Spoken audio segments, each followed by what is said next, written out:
por uma questão de coerência, porque a regra de supradireito em relação ao juiz e ao processo é que as suas decisões sejam coerentes. Eu vou me manifestar, é evidente que, resumidamente, sobre a primeira liminar de incompetência do Supremo Tribunal Federal e da competência do juízo de primeiro grau. Sinteticamente, o que eu vou me referir é que nós não estamos julgando pessoas com prerrogativa de foro. Estamos julgando pessoas que não têm prerrogativa de foro. E destaco que as defesas, por meio das suas petições, argumentam que o Supremo Tribunal Federal é incompetente para julgar a extração penal. O fundamento apontado é a ausência de autoridade com prerrogativa de foro entre os denunciados, consoante a regra claríssima do artigo 102, inciso 1º da Constituição da República. Compete ao Supremo Tribunal Federal, precipuamente, a guarda da Constituição, cabendo-lhe processar e julgar originariamente. Inciso 1º, a linha B. Nas infrações penais comuns, o presidente da República, o vice-presidente, os membros do Congresso Nacional, seus próprios ministros e procurador-geral da República. É sabido que o primeiro pressuposto que um juiz deve observar antes de ingressar na análise da peça inicial, da denúncia ou de uma petição inicial é verificar se ele é competente. Isso é um pressuposto para o desenvolvimento regular do processo. Somente um juízo competente pode analisar uma ação penal início litis. E aqui, senhor presidente, saltando, porque eu vou juntar o voto, saltando várias lições, cito o professor Calamandrei, que leciona que a obediência à competência estrita da Constituição é um dos pilares do Estado de Direito.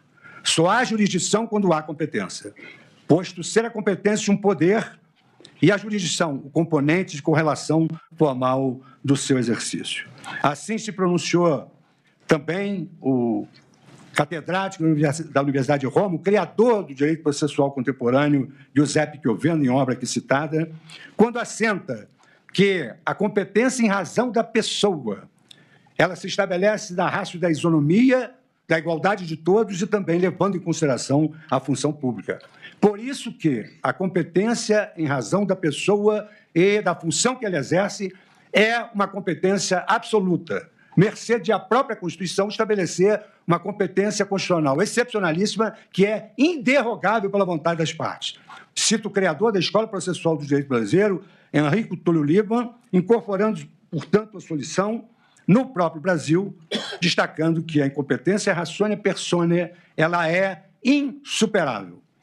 Trago à colação o escolho do professor José Frederico Marques e também de José Carlos Barbosa Moreira, que foi um ícone do direito processual e que era um homem respeitado no mundo inteiro, exatamente porque tinha a autoridade da sua doutrina, tinha o argumento da autoridade que se refere a Imperman, que domina os auditórios.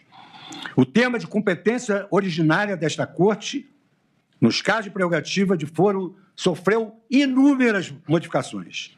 Inúmeras modificações. E aqui eu cito todas as modificações que essa competência sofreu e que houve uma certa banalização dessa interpretação constitucional personalíssima.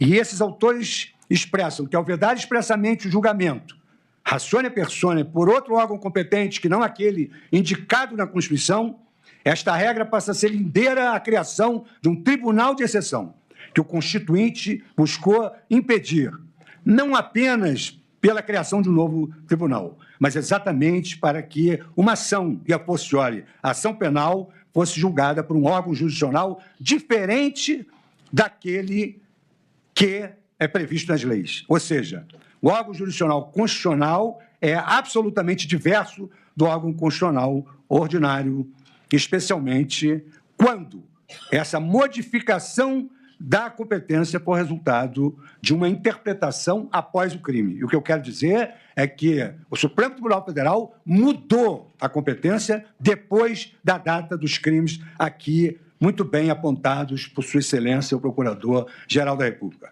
Trago o procurador, como Vossa Excelência é um doutrinador de escola, as lições de Ferraioli, Karl Schwab e outros autores da sua preferência, e destaco Identifica-se, assim, que a competência absoluta ela não pode ser derrogada sob pena de infringir a garantia do juiz natural.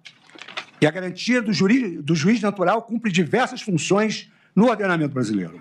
Em primeiro lugar, ela assegura a imparcialidade do julgador, evitando que sua designação ocorra por finalidades menos ortodoxas. E ainda é reforço dessa Constituição a independência dos magistrados que não ficam sujeitos a ameaças de afastamento do caso, na hipótese de não seguir, eventualmente, a determinação de uma maioria ou de seus superiores. Com esta breve contextualização que avulta densa correlação entre a relevância do cargo na República e a previsão do foro por prerrogativa, eu passo ainda a analisar essas modificações. E aí, senhor presidente, egrégia turma, eu venho desde 1964 com a edição da súmula 394, que estabeleceu essa competência, depois a modificação só quando a instrução já terminou. Enfim, trato aqui todas as hipóteses de competência e da modificação de competência. E cito a P568, da relatoria do ministro Barroso, onde ele destacou a incompetência, que era ratione persone, a competência funcional, que está em jogo, não se prorroga, porque não é relativa, é absoluta e funcional. Não podemos ir ao mérito para depois voltar à preliminar. E aqui eu destaco, senhor presidente, depois de analisar essas questões, que o Supremo Tribunal Federal já anulou um processo por inteiro por incompetência relativa, máxima quando se trata de incompetência absoluta e inderrogável pela vontade das partes. E aqui, então, cito que, de acordo com as premissas que eu adotei de forma coerente ao receber a denúncia, a interpretação restritiva da prerrogativa de foro, preconizada desde a questão de ordem na ação penal 937, é a mais correta. E essa visão é que se alinha ao princípio republicano, que veda o tratamento desigual sem justificativa constitucional. E relembro, mais uma vez, que presidentes da República já foram julgados no Supremo. Um presidente foi julgado pelo plenário e o outro presidente foi julgado em segunda instância. Os fatos imputados aos réus, segundo a denúncia, ocorreram entre 2020 e 8 de janeiro de 2023. Naquele período, a jurisprudência da Corte era pacífica, consoante o entendimento consolidado, racional, inteligível, de que, uma vez cessado o cargo, antes do término da instrução, a prerrogativa de foro deixaria de existir.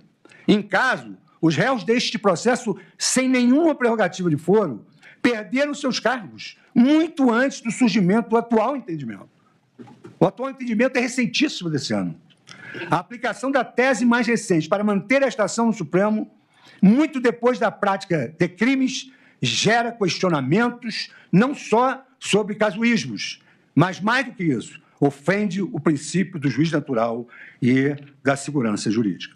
E aqui, senhor presidente, eu faço uma digressão sobre segurança jurídica, cito acórdons, repiso que, sob esse ângulo, devemos relembrar que esta Corte anulou um processo com mais de uma centena de recursos por simples incompetência relativa de foro, e nós estamos diante de uma incompetência absoluta, que é impassível de ser desprezada como vício intrínseco ao processo.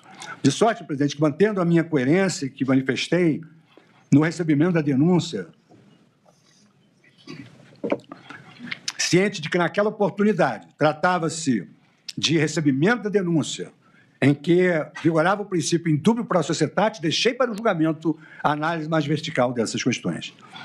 Assim sendo, senhor relator, saltando todas as digressões que aqui fiz sobre o campo doutrinário e jurisprudencial, com as vênias de sua excelência, o dedicado relator, e dos que o acompanharam, meu voto é no sentido de reafirmar a jurisprudência desta Corte, adotada na questão de ordem na ação penal 937. Concluo, assim, pela incompetência absoluta do Supremo Tribunal Federal para o julgamento deste processo, na medida em que os denunciados já haviam perdido os seus cargos.